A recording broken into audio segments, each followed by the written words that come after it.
व्यक्ति अपने 12 साल के बेटे को बहुत बुरी तरीके से पीट रहा था और तभी उस घर की नौकरानी आती है और वो देखते ही उस बच्चे को बचाने के लिए भागती है और बहुत ही उसकी आंखों में आंसू होते हैं और वो गिड़गिड़ाती है कि इस बच्चे को छोड़ दो। लेकिन जैसे ही वो उसके पिता का चेहरा देखती है तो वो उसे पीटने लगती है। वो अपने मालिक पर हाथ उठा देती है और जोर से धक्का मारकर उसे दूर खड़ा कर देती है। बच्चे को दुलारने लगती है, लेकिन जब ये सब कुछ हो रहा था तो उसकी मालकिन आती है और वो ये कहती है कि तुमने मेरे पति पे हाथ क्यों उठाया, क्योंकि वो मालकिन भी सरकारी टीचर थी और उसका पति भी सरकारी नौकर था।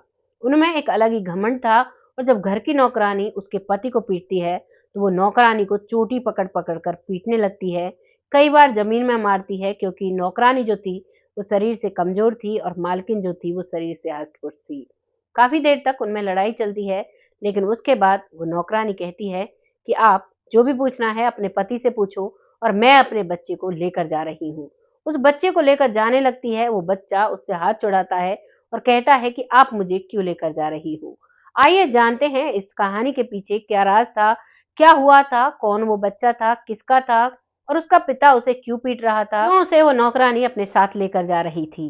नमस्कार, मैं महक चौधरी आज आपके सामने केरल के एक कोल जिले की एक सच्ची कहानी लेकर आई हूँ। इस कहानी में एक परिवार है। परिवार की जो मालकिन है, मालकिन का नाम होता है मीना, जो कि एक सरकारी अध्यापिका है और उसकी पोस्टिंग होती है केरल में और वो वहां पर जाकर रहने लगती है। अपने 3 बच्चों के साथ वो जाती है। 2-3 दिन में वो अपने घर को सेटअप कर लेती है और उसके बाद अपने पति को कॉल करती है। उसका पति कहता है कि कुछ दिन इंतजार करो, जब मुझे जैसे एडजस्ट होगा, जैसे मेरी पोस्टिंग वहां पर होगी तो मैं वहां पर आ जाऊंगा, तुम चिंता मत करो। अब वो अपने काम को तो समेट लेती है, लेकिन अब उसे जरूरत होती है कोई ऐसी महिला जो उसके घर में हाथ बटा दे, क्योंकि 3 बच्चे थे, ऊपर से उसे ड्यूटी पर जाना था और घर संभालना, ड्यूटी संभालना बहुत मुश्किल हो जाता है। तभी वो पड़ोस में पता करती है तो वहीं से उसे पता चलता है कि एक उर्मिला नाम की महिला है जो लोगों के घरों में काम करती है। उसका पति जो सब्जी का ठेला लगाता है, वो आपकी मदद कर सकती है। वो मीना उर्मिला से मिलती है और उर्मिला उसके घर को देखती है, उसके बच्चों का सबका काम देखती है। तो वो कहती है कि ठीक है, मैं 5,000 रुपये में आपका सारा काम कर दिया करूंगी। 5,000 रुपये में उनकी बात तय हो जाती है और अब उर्मिला काम पर आने लगती है। 1-2 दिन जब वो काम पर आती है तो वो बहुत अजीब सा उस घर में महसूस करती है, लेकिन वो इग्नोर करती है, सोचती है कि दूसरे के घर में मुझे क्या टांग अड़ाना। लेकिन जब तीसरे दिन वो काम के लिए आती है तो एक 12 साल का बच्चा जिसका नाम होता है गणेश, वो जमीन पर पड़ा हुआ रो रहा था और 2 बच्चे जो स्कूल के लिए तैयार हो रहे थे, बहुत अच्छी यूनिफॉर्म पहन रखी थी और टेबल पर बैठकर खाना खा रहे थे।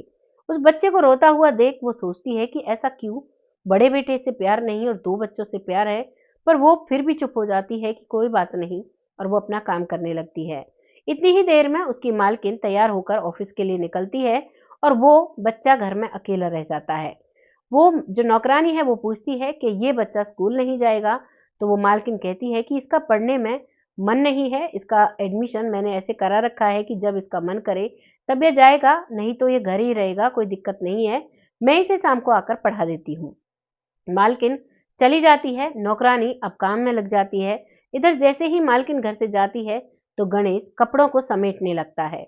वो गंदे कपड़ों को उठा रहा था, तभी उर्मिला कहती है कि बेटे इनको आप क्या कर रहे हो। तो वो कहता है कि आंटी मुझे काम करना है, मुझे कपड़े धोने हैं और इनको साफ करके रखना है, नहीं तो मम्मी पिटाई लगाएंगी। जैसे ही एक बच्चे के मुंह से ये बात नौकरानी सुनती है तो उसे बहुत अजीब लगता है कि ऐसा कैसे बोल रहा है, लेकिन वो फिर भी अपने काम में लगी रहती है और कहती है कि बेटा इन कपड़ों को छोड़ दो, मैं इन कपड़ों को धुल दूंगी, तुम्हें कोई चिंता करने की जरूरत नहीं है। लेकिन गणेश कहता है कि अगर मम्मी को पता चला तो वो मुझे बहुत मारेंगी, मैं ही धो देता हूँ। लेकिन उर्मिला जिद करती है और कहती है कि मैं तुम्हारी मम्मी को नहीं बताऊंगी कि ये कपड़े मैंने धोए हैं, मैं कह दूंगी गणेश ने ही धोए हैं। गणेश मान जाता है। अब गणेश कुछ खाने के लिए तलाशता है और एक बासी रोटी उठाकर खाने लगता है। दरअसल उसको खाना भी नहीं दिया गया था और उसकी जो माँ थी वो स्कूल जा चुकी थी। बच्चे भी एक वैन में बैठकर स्कूल जा चुके थे। उनका एडमिशन एक प्राइवेट स्कूल में था जो कि वहां का बहुत हाई प्रोफाइल स्कूल था, लेकिन उस बच्चे का एडमिशन सरकारी स्कूल में था और उसमें भी वो स्कूल नहीं जाता था। इस माजरे को वो समझ नहीं पाती है, लेकिन उस बच्चे को देख देख कर उर्मिला की आंखों में आंसू आ जाते हैं। उर्मिला उससे पूछती है कि बेटा वाकई में तुम इनके बच्चे हो? तो वो बच्चा कहता है कि हाँ, ये मेरे मम्मी पापा हैं। वो इस बात को ऐसे ही छोड़कर अब चली जाती है। जब वो जा रही थी तब वो घर के सारे जूते चप्पलों को लेकर उन पर पॉलिश कर रहा था, उन्हें साफ कर रहा था। वो जाती हुई इसे देखती जाती है, लेकिन उसकी आंखों में आंसू होते हैं। दूसरे दिन वो फिर से काम पर आती है, और जब काम पर आती है वो बच्चा फिर से ऐसे ही रो रहा था। जब वो रो रहा था उस दिन वो शाम को काम पर आती है, और वो रोते हुए बच्चे को देखकर वो उसे चुप करने की कोशिश करती है। तो उसकी माँ कहती है, इसकी आदत खराब है, आप इसमें अपना टाइम वेस्ट मत करो, आप अपना काम करो। और वो अपना काम करने लगती है। थोड़ी ही देर में वो बच्चा बैठकर एक कोने में बैठकर किताब पढ़ने लगता है, और जो उसकी माँ थी वो शाम को अपने बच्चों के लिए समोसे लेकर आई थी। समोसे लेकर आई थी तो वो अपनी नौकरानी से कहती है कि उर्मिला, ये प्लेट में रखकर समोसे ला दो बच्चों को। और वो लेकर आती है। वो 3 प्लेट में करके लेकर आती है उस बच्चे के लिए भी, लेकिन एक को उर्मिला ले वो बैठ जाती है मीना लेकर, और 2 उसके बच्चे खाने लगते हैं। गणेश को कोई समोसा तक नहीं देता है। ये बात देखकर भी उर्मिला को बहुत दुख होता है।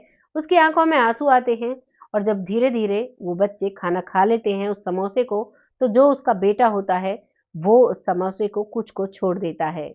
और जब उसे छोड़ देता है तो मीना अपने उस गणेश बेटे से कहती है कि ये लो समोसा खा लो। अब वो उस समोसे पर बहुत टूट कर पड़ता है और खा लेता है। खाने के बाद फिर से अपनी किताबों में लग जाता है।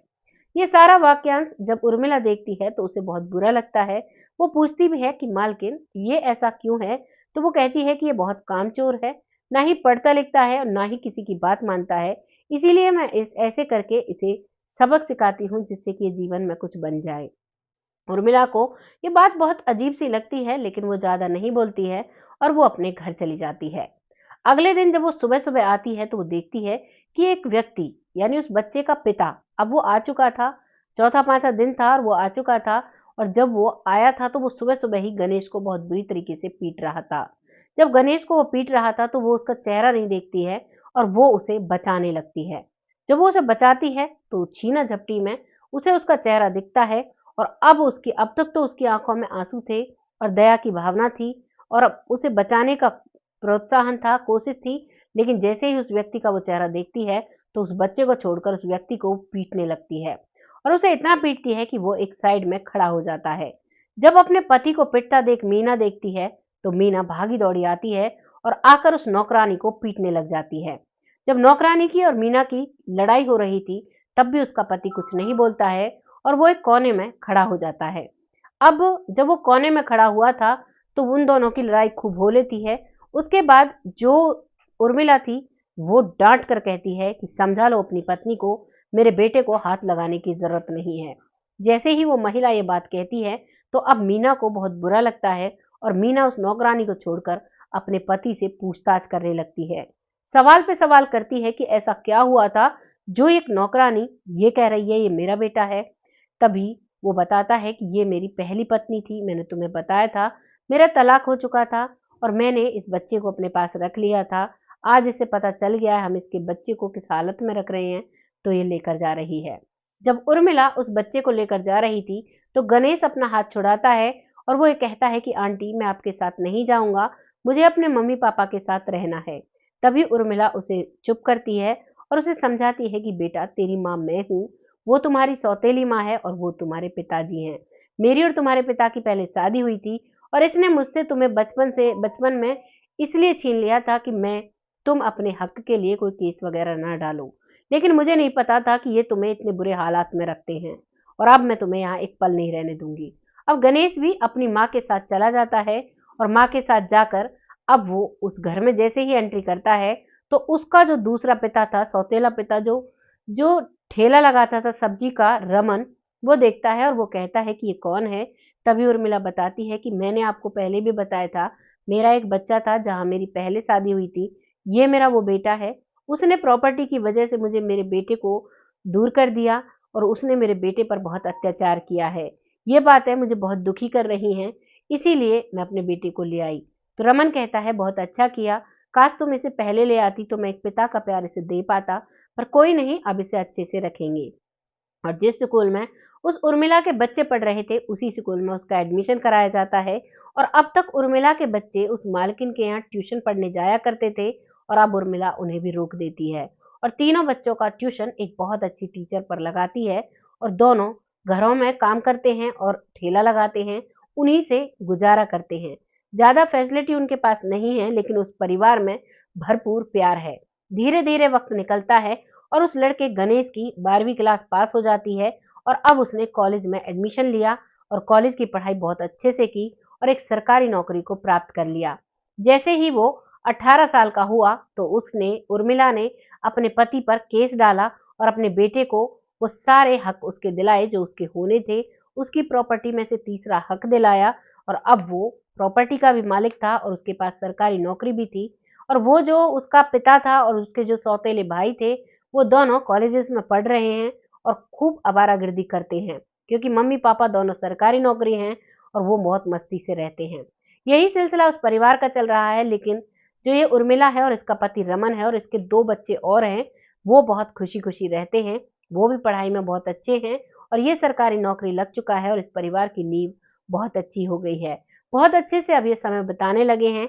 ना तो उर्मिला दूसरों के घरों में काम करने जाती है और जो इसका पति है रमन, उसने अपनी खुद की सब्जी की दुकान खोल ली है और बहुत अच्छे से परिवार अब चल रहा है। इसे कहते हैं किस्मत का चमत्कार। एक माँ ने अपने बेटे की किस्मत बदल कर रख दी। आपको इस कहानी को सुनकर कैसा लगा है? अपनी राय कमेंट बॉक्स में लिखिएगा, लोगों के साथ शेयर करिएगा और ऐसी ही कहानियाँ जानने के लिए हमारे चैनल को सब्सक्राइब करना ना भूलें। बहुत जल्द फिर से ऐसी किसी कहानी के साथ आती हूँ। तब तक खुश रहें, आबाद रहें, अपना और अपनों का खासा ख्याल रखें। जय हिंद, जय भारत।